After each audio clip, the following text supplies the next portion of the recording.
Greetings and salutations, everyone, and welcome back to tonight's second half. Before we jump into tonight's second half, a couple links. As you know, I rely on Patreon, PayPal, and the merch to help the channel to continue to grow and go. Links to Patreon and PayPal are in the description below. The merch is displayed directly under the video. Also, Dogman, Frightening Encounters, Volume 1 through 3, the audiobook versions. They were written and researched by Tom Lyons, narrated and produced by me, Jeff Nadolny. Those audiobooks are available on Audible, Amazon, and iTunes, the links to which are also in the description as well. And finally, last but definitely not least, if you'd really like to help support this channel to continue to grow and go, simply subscribe. It doesn't cost a cent. Click that like button. It takes half a second. If you don't want to miss any of the informative and exciting uploads I put out, click that bell icon. And finally, please leave a comment. Why? Well, because all these things, they really do help this channel to continue to grow and go, and they do matter. Now, everyone, I have taken far too much of your time. Let's get on with tonight's second half, shall we? All right, so sometimes during interviews, it's kind of formal, you know. A lot of the interviews that were done with Victor were very formal, and information was shared. But when it's kind of a candid conversation, that's when you get the most information. And that's what I'm going to share with you this evening, is a candid conversation between Victor and I. All right, everybody. Tonight, I am definitely doing something very different. I am going to do just a complete BS session with Victor. I have no format. It's just going to be him and myself talking about random stuff, and we figure that'll work out good for everybody. So tonight I'm going to hand you over to Victor. Victor, how are you tonight? I'm good. Hope everybody's well out there. Hope you're well up there. I'm doing well. How's the retired life treating you? It's going well. I've got 14 chapters of the book done, so I've been working on it quite a bit. Been working around the house, getting it done. Family dropping by periodically. Get to see the grandbabies. It's different, but I'm enjoying it. That's good. That's all that matters, is that you finally get to get some peace, you know? Yeah. So, yeah, you and I had talked about the book. You're thinking it's going to be about 36 chapters long, which is... That's what it's going to be. I've got my stories picked out. I'm just putting them together and getting them typed out and getting them together now. So I've been working on it quite a bit and pulling it together, getting everything together with it, you know, with pictures and everything that goes with each one. And everybody will finally get to see something. That's going to be awesome. There's a lot of people that are looking forward to it. Just last night, I saw in the comment section a guy saying, I can't wait until Victor is able to, or, you know, finishes his book. So it's going to be cool. And, you know, I'm glad that you're getting time to yourself to just, you know, unwind, relax, and work on the book. I think it may help you with some PTSD issues, to kind of get everything out and, you know, off your chest as well. Yeah, well, some of it, sometimes I think it gets better, and then, you know, you have some, you think, and type some of this stuff up and remember, and then I relive it at night, so it just goes back to it, stays that way for days. Right. Just hope. So, yeah, there was a couple of things I was just gonna bring up to you. I guess kicking around on Facebook somewhere, there is a video of a dead baby Sasquatch. Supposedly a cameraman or, whoever he is found it, took a video of it. I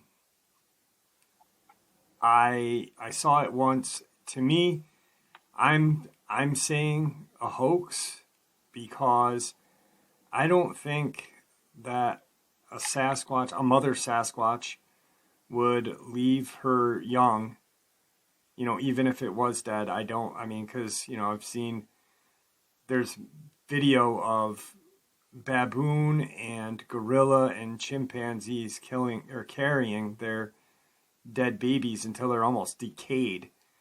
I don't feel like it's a real video. A mother Sasquatch, in your opinion, would a mother Sasquatch just, drop its young dead baby just to be, sucked into nature? No, I highly doubt it. It would be buried at best, or put in a cave, or covered up where no human would find it. We never find their bones unless they're washed out, along a creek bed or something, and that's so seldom that it's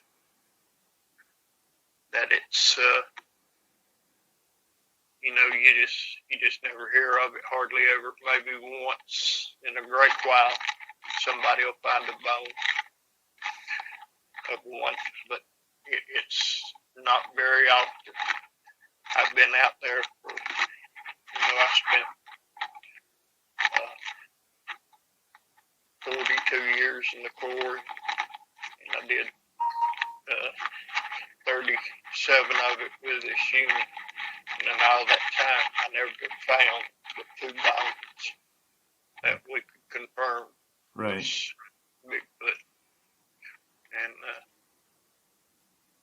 that was it. Yeah. It's just, it doesn't seem right to me. It doesn't seem plausible. They seem more to, very, it may not be related 100% or at all, but with the intelligence they show, I feel like they just wouldn't drop, a mother wouldn't just say, well, here it is, and let humans find it. Yeah, that's just not. So. That's just not what happens. So. Right. Now, speaking of your time in action, you said that you found, twice, two sets of Sasquatch. How about Dogman? You can find them pretty often. They don't bury their dead. Okay. They're just on top of the ground someplace, laying there.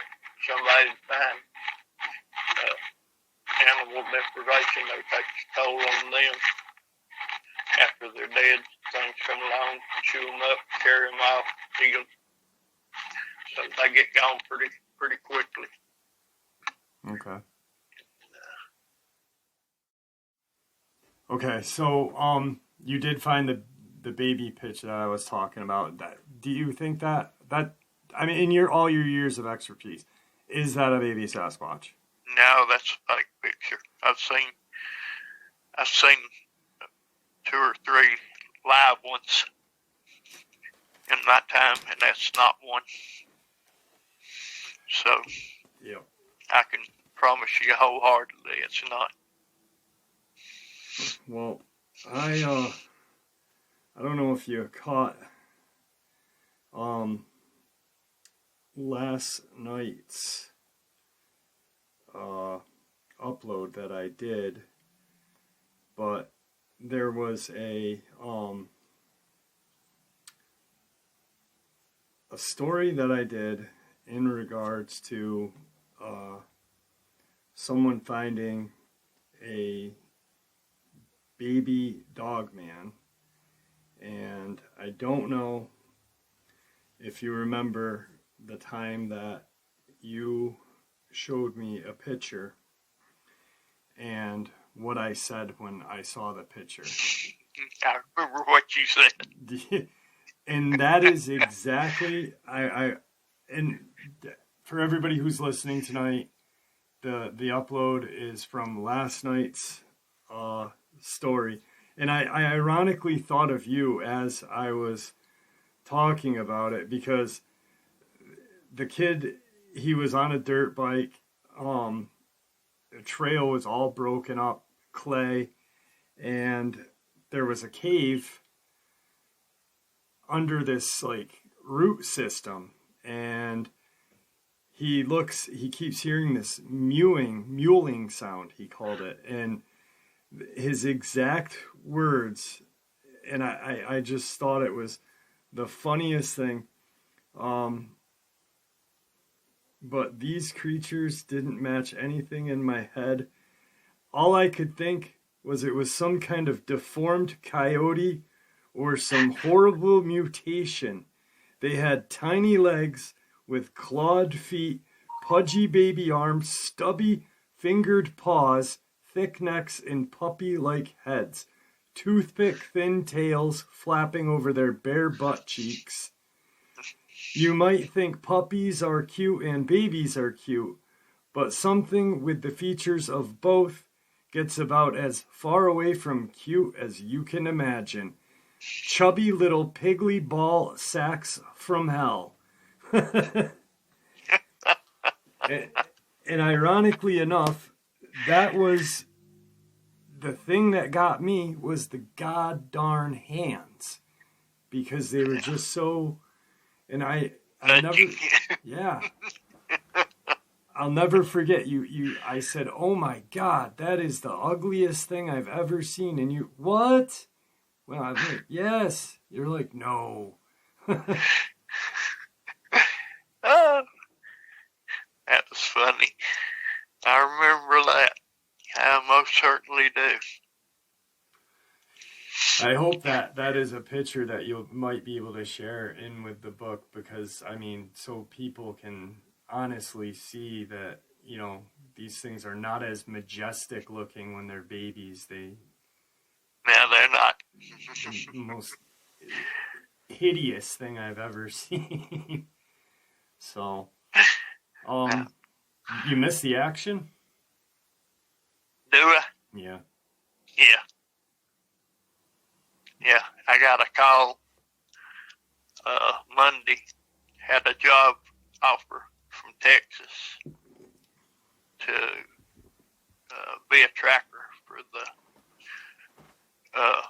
Texas Rangers. State government? Yeah. Okay. Well, Texas Rangers. And they'd say I'd just be trying to track a different animal. And I turned it down. I'm done. Right. I'm out of the game. Well, that's good to hear. I'm fixing to turn 61, so I'm settling down. Yeah, you definitely deserve a break. So I got a email from the gentleman from Delaware. I don't know if you caught that upload. Was it last night's? I hadn't seen it last night. No, last night's was the with the story that I included tonight. It was, I did the upload, kind of rehashing his story, and kind of pled again, hey, if you hear this, please reach out. And I emailed him again. Now I know who you're talking about. Yep. And he reached back out to me. Apparently he has not had any more issues with any Dogman or people. He doesn't want to talk about it. He doesn't want to do an interview, which I'll respect completely. He decided to share the story with a couple of other YouTube channels. Like, I know he sent it over to Swamp Dweller, and he sent... Really? Yep. And he sent one to... God, what lurks below or beneath or wherever. Sent it over to them. He's trying to, what he wants to do is he wants to share that story to see if anyone listens to those channels, to see if anybody was able to sneak out or send out pictures. Because he's still amazed to this day that nobody was able to get pictures out. Right. So he's going to reach out and, hopefully... Trying to find someone. Yeah, that's exact. He wants to pretty much... I think he's pretty much looking for either the couple of guys that were next to him or a couple of other people that were out with their guns that night. To get in touch with and communicate with. So, but yeah, I thought that was interesting. Yeah. Maybe if one of them reaches out to him, then they'll all get together and come on and share it as a group. Yeah, that would be amazing. Even if it's not on my channel, I mean, if they could just, I think it would be beneficial for him to get in touch with someone else from that night, because I mean, I can't imagine, you've done it as a career and you have PTSD. He's done it, he had the unfortunate thing to, have it ruin his vacation. So I can only imagine mentally what he's going through. Yeah. Well, that's what it does to everybody. That's around it for any period of time. Yeah.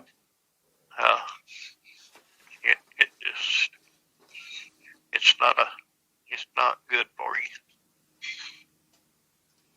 No, it definitely is not. Have you been keeping track of the news lately? The girl from Mississippi that went missing just recently over by New Albany. Yep. I heard about it. There's been the police ruled out foul play. What would you think would be responsible for that disappearance, if you had to guess? Which I know you don't like guessing, but if you had to.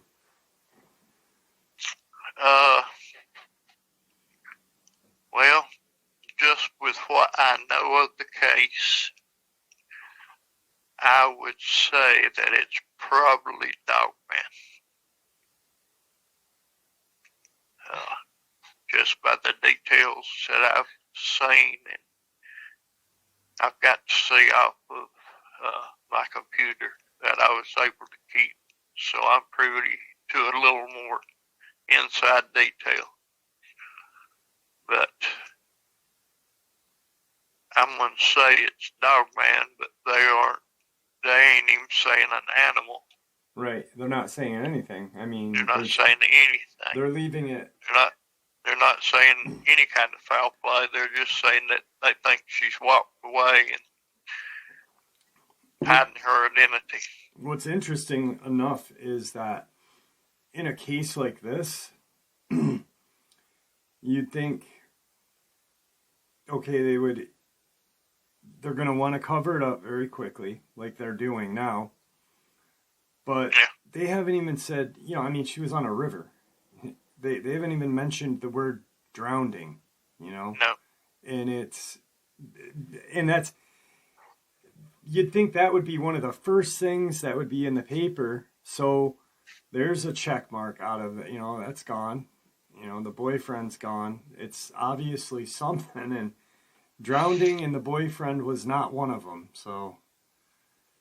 Well, the boyfriend talked about in his second interview, they talked about hearing howlings that night that they thought was on the other side of the river, either coming up or coming down. I don't know which. And later in the evening, they said that there was branches breaking behind them, but they never seen any eyesight or anything, and that was in his second interview. Right. And another reason they're keeping it covered up is because they found tracks. Okay. And nobody formally called it in. Right. Which at this stage in the game, it's going to be too late anyway. Oh yeah, I mean we're talking now. 4 to 5 weeks. Yeah, March 1st will be 3 months, which is insane. Has it been that long? Yeah, January 1st. Yep. Was it January 1st? January 1st. Yep. And it's. Let's see when it came on my computer. When we actually got something about it. I didn't think it was that long ago. Yeah. We got something about it. Okay, come on.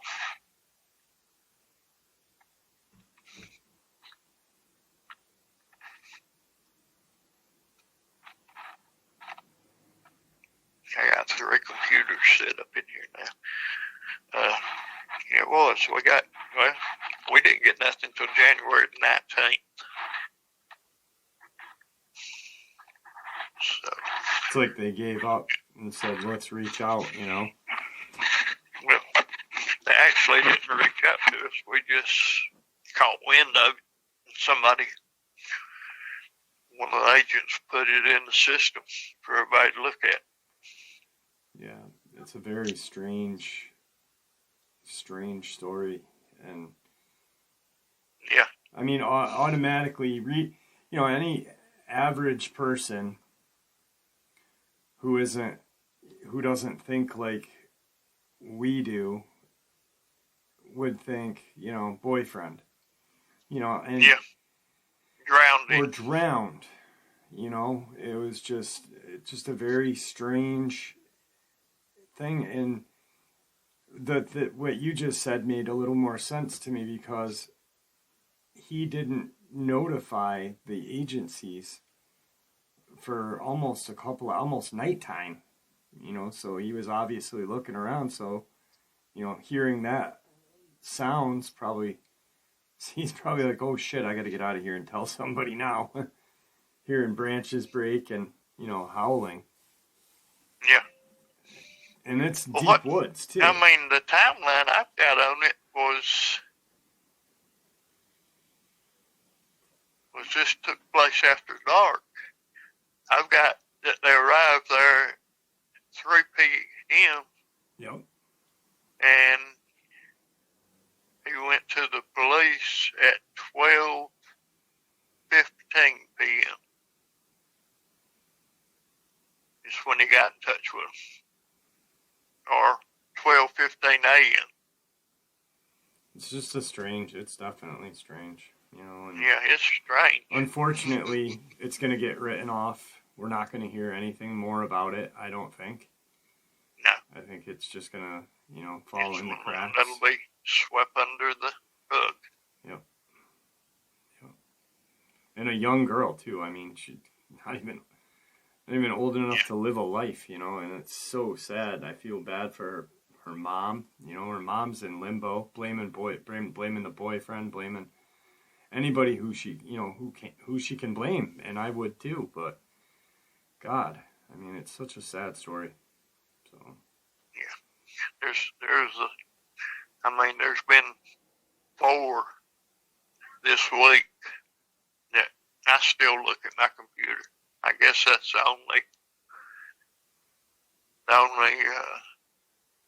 thrill that I still get left is getting to see what's going on. And they had 4 this week, and it's Thursday, and most time, it's towards the weekend when everything happens, and this is first of the week. And but 3 of them this time was in California, and the other one was in Montana. All of them followed the right protocols. Everything got called in correctly. It's really, really crazy as to how many. I wonder how many that goes missing. Like on the 411 that's actually we could attribute to one of the big 3. Yeah, absolutely. It's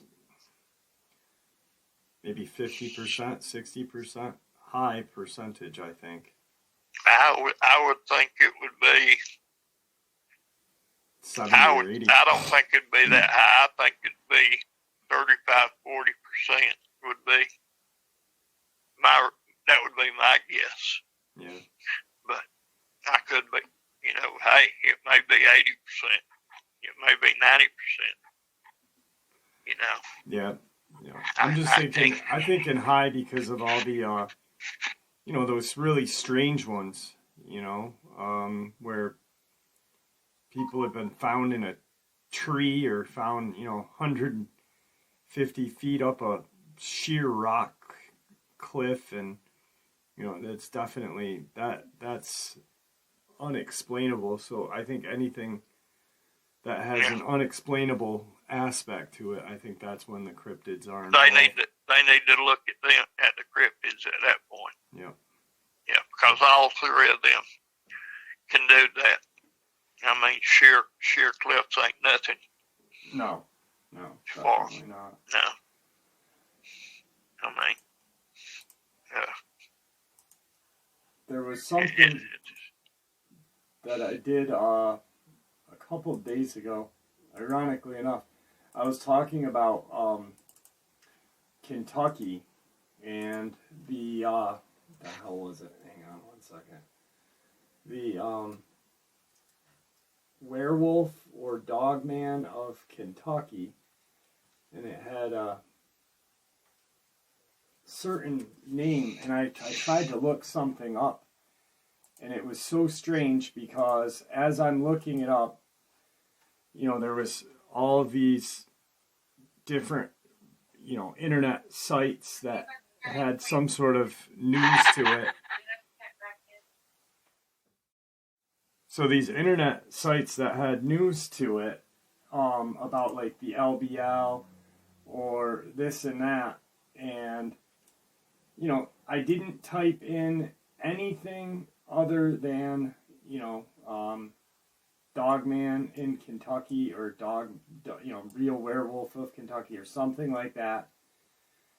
Something that I could get some sort of old folklore or newspaper clippings from.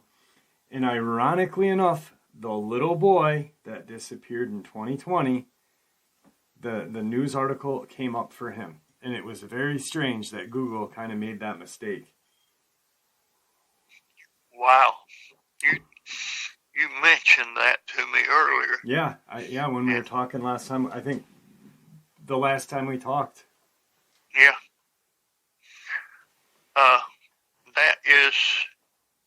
That's really strange that it would pull that up. And I don't know why it would pull that up, because now it never was brought out to them what killed that boy. Right. We never even told the family. It was decided that the family was in such disarray over that we never told the family what had actually killed him. And that is just amazing as to how that would pull that up. Which I just typed in. Type in, I just remembered what it was. It was, I typed in Barilla of Kentucky, and that's when it came up. What was it? Barilla, like, so Bearilla of Kentucky. And,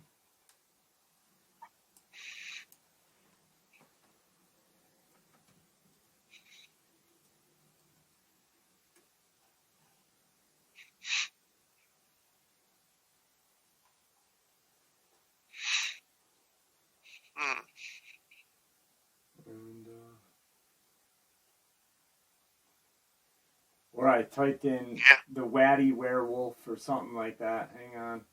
I think it was I got it.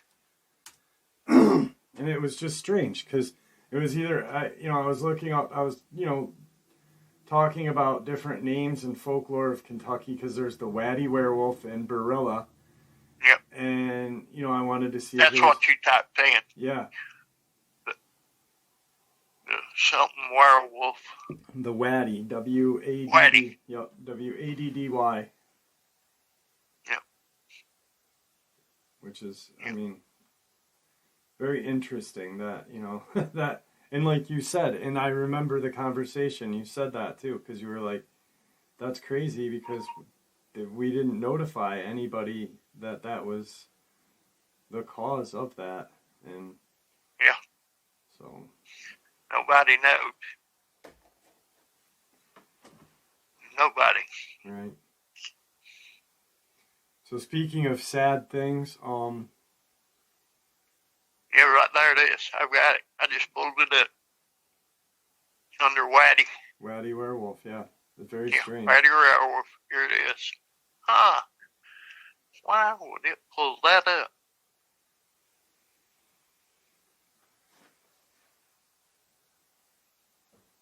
Gosh.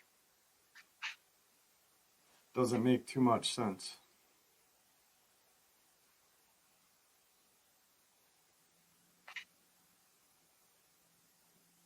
That is unreal. How did that get associated with that?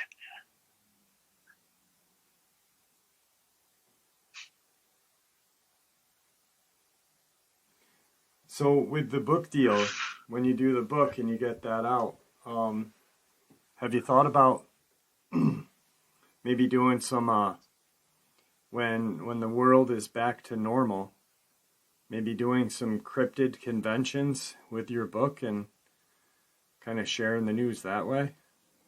Yeah, I thought about doing that and going around and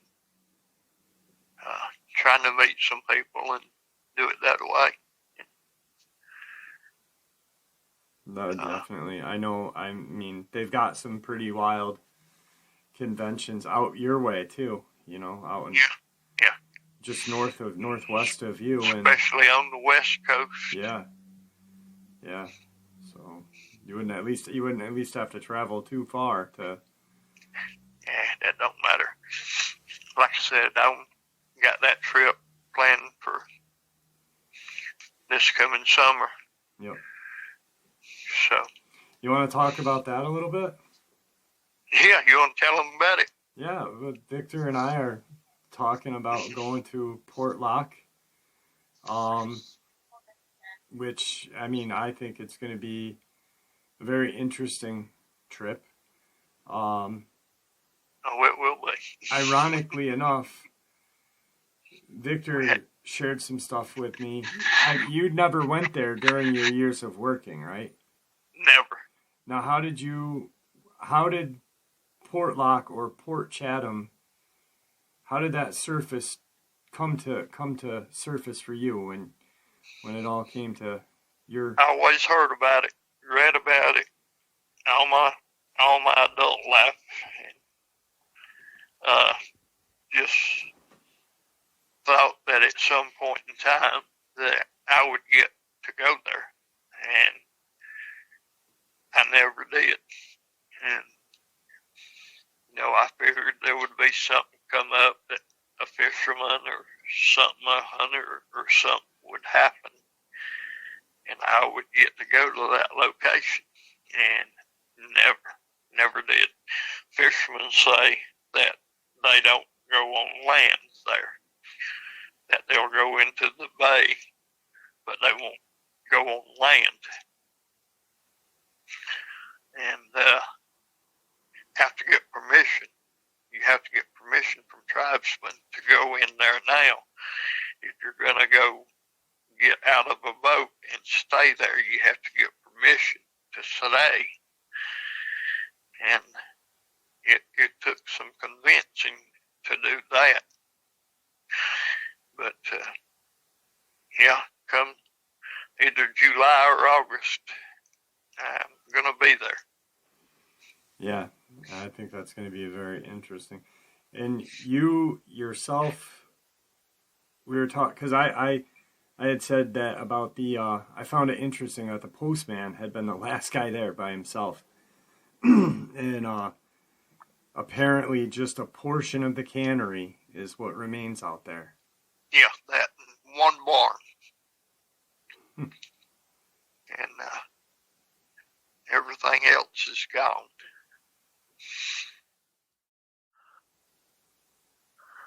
If you look online, that there's a picture of the one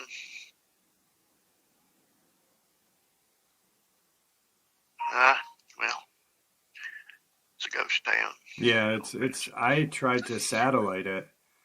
And what I did was I typed in Port Chatham, and I went in toward the coast, and then followed the coast, kind of looped around the coast, and zoomed in as close as I could without distortion.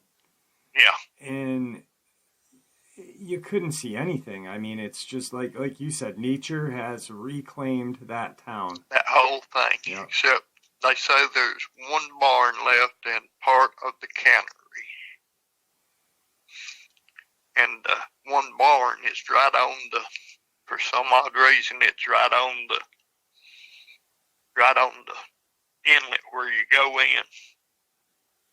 Right there where the town used to stand. It's right there. It's part of the ghost town that's right there. Or what they call a ghost town now. So, it's right on the edge of the Kanaya Peninsula. And, Port Chatham Bay. Yep. Yeah. Definitely beautiful up there, but yeah, there's just so many. There's so many places to go to about things. Yeah. That one is just one it's very mysterious. Yeah. You know, for some creature to run off an entire population and only kill out mostly males. That was kind of odd too. Yeah. And like just, leave them randomly to be seen is the strangest thing at that. Yeah. They would see it at distances, and most time then it would only be a shadow. And but the last time it was seen when the fishermen went on shore in 80 or 93, I think it was. Let me see. I've got it right here in front of me. It was in 19. Let's see. In 1993, there were 7 fishermen went on in there, got off their boat, went in there, got out of the storm. And after the storm quit, the winds was raging there in the bay, and it was still tossing big waves around.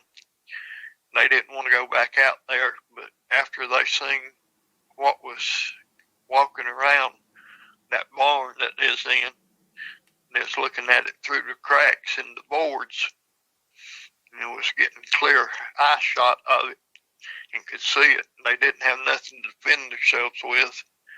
They decided they'd rather face the waves in the bay and chance getting drowned than to stay in that barn and face what was on that shore for another 6 or 7 hours. So when it took back into the woods, or they thought it was back in the woods, they made a break for the boat, got back in the boat, and went back out in the bay and stayed as close to the shore as they could, that they felt safe. But eventually got pulled back out into the main bay, and they all survived the night, but they all had a story to tell too. And I've got their stories that each told. They're all about the same. It's told to an Alaska State Trooper. And it was kind of nerve-wracking what they went through. Yeah. Yep. Yeah, because there was a story about the ambulance paramedic who had picked one of the guys up that was up there, one of the natives, and he was in the ambulance, and they had discussed the encounter, and that was actually in a magazine or a small like syndicated book for Alaska, and it was like one of the creepy stories of Alaska or something like that, and I believe it was a magazine for Alaska, but it was pretty interesting. I've seen that. That happened in the late 80s, didn't it? Yeah, 87, I think, or something like 87, that. yeah. I want to say 87. I'm not really sure. Yeah. But, yeah. I read that. Crazy that, like, that town and the town outside of Bennington Triangle, Gloucester, or whatever it's called, that was an abandoned town, and that had a monster or creature very similar to what happened on Portlock. And this whole town, there were miners and loggers. And what's in Portlock? They had, fishermen and loggers. And, just the whole town just driven out of existence. Fear. Yeah, it's truly a different time. That would never happen. Yeah. But from a cryptid. Yeah. And well talked about. I mean, they weren't the natives or the locals that moved up there, the fishermen, no one was hiding the fact that something was there and something was scaring the heck out of them. Yeah. They asked for help. Yeah. Repeatedly. Nobody would come. That poor postman. Yeah. That's by himself. He must have been, sleeping with one eye open and a gun in one hand, and geez, crow. Yeah, he's a man. Yes, sir, he is. What's a place in West Virginia? The West Virginia. That you're wanting to go? Oh, not West Virginia. Vermont is a place I want to go to. By outside of Bennington Triangle, it's Gloucester or something like that. Oh, okay. And then I'd like to go. What were you going to say? I thought you'd mentioned a place in West Virginia this summer. No. Oh yes. Oh Jesus. God.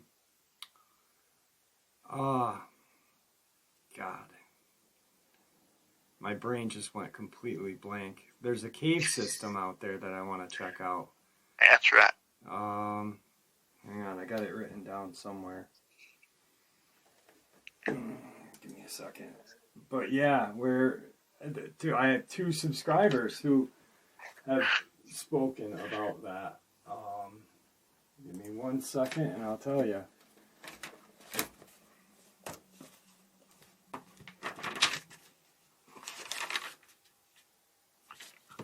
Okay, the county is...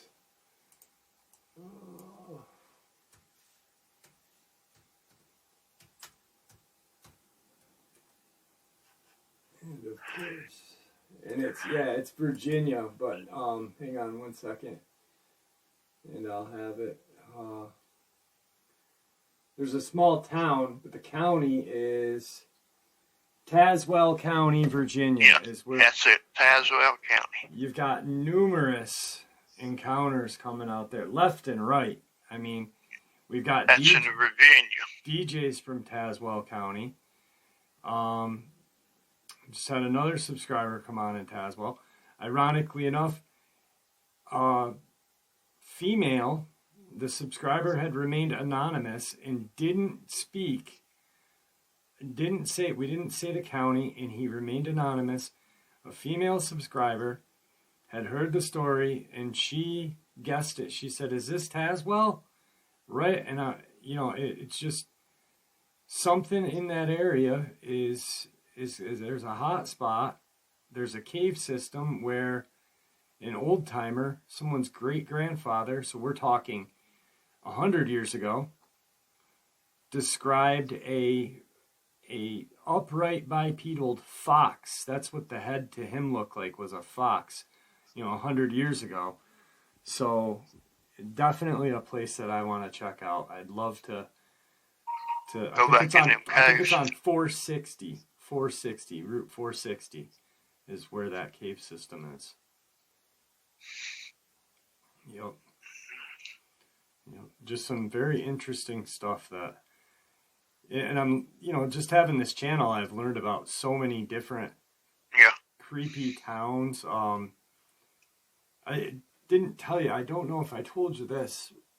A subscriber, she shared with me, anonymously, I know her name, but she has not been on the channel yet, but she's having issues with Sasquatch, and she believes Dogman as well, but she's seen Sasquatch, and she was talking about these vortexes out in Ohio. Ironically enough, I Google satellite, satellite imaged her home, and she's saying these vortexes are in her backyard. She's got a large backyard with a lot of forest. So, you know how when you're on satellite and it takes a minute to kind of really clear up and you can see it very well, it's not buffered looking? Yeah. The whole screen was clear except her residence. Her house, like the neighbor's area was clear on both sides, across the street, beyond her yard. But for some reason, it didn't clean up her yard. And in my eyes, that's proof of a vortex, or proof of something that is a magnetic something, who knows. But, she is swearing on a Bible that she sees these things coming out of nowhere, like thin air, like a vortex. So, I mean... Wow. Yeah. And it's just this chant, just, talking to really good people and finding out some of the craziest places that you would not think, if this is rural Ohio, farmland, but, quaint, we'll just say quaint area. And, it blew my mind because I refreshed my computer twice. I actually got out of Google. I X'd out of Google, brought back into Google, went back to her address, did it 2 times, and it still did the same thing. Every time I pulled her address up, it still went to that very strange, unbuffered or buffered looking, just you couldn't see. It was so weird. Mm-hmm. Wow. Yeah. Yeah. And, you know, you of all people, I mean, I know that these Sasquatch things have something that we don't know. Yeah. You know, there's something there. I think there's a reason why they weren't capable of breeding in the program, and I think maybe it's just they couldn't, you know, be away from nature, be away from where their stability is. I mean, you know, there's something to a creature that big that when it runs behind a 2-inch tree and disappears, something is saying, you know, something wrong with that. Yeah. So I just, like you said, when you were going to retire, they're going to try to do the Squatch thing again. Yeah, I was getting hopes up then. If they do it, I think that was a bait. Oh, really? Yeah. Yeah, I do. But I didn't go that way. So what's the most missed thing about the job that you miss? Do you miss the hunts? Yeah, I miss the hunts. Yeah. Miss the guys. Because all them guys is real men. Right. You know, there's nothing fake about them. Right.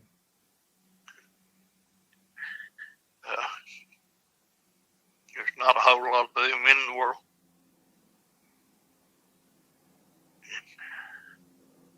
I guess there are in different ways, but, you know, in the way that I was brought up,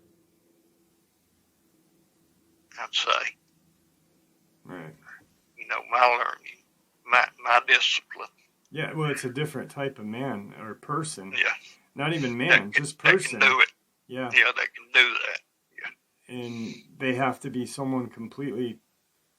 I mean, you're putting your life in their hands. They're putting their life in your hands. So there's got to be a very very honest, you know, wholeheartedness, I guess. Yeah. Yeah. It's you know, you got to count on 1,000% when you go in that field with, you know, if they drop one little bit and you can't pick up the slack, then, you know, it's game over for both of you. Yeah. Yeah. So So with the stories, has that been hard? I'm sorry? Has the 14 stories that you've worked on, has that been hard writing them out and reliving them in your head? No, it hadn't been. Reliving some of it has been. I think that's the hardest part. Okay. I've got my files. I was very, very picky on my files that I put in it. Most of them are very serious hunts.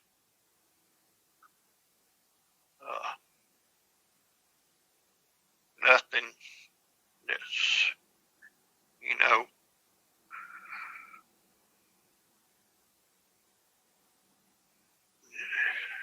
nothing that's just groundbreaking, but Right.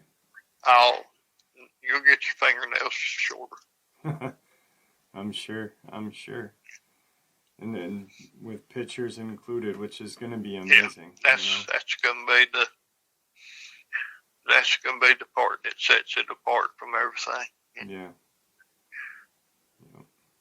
That's where, if I catch any flack, that's where it's going to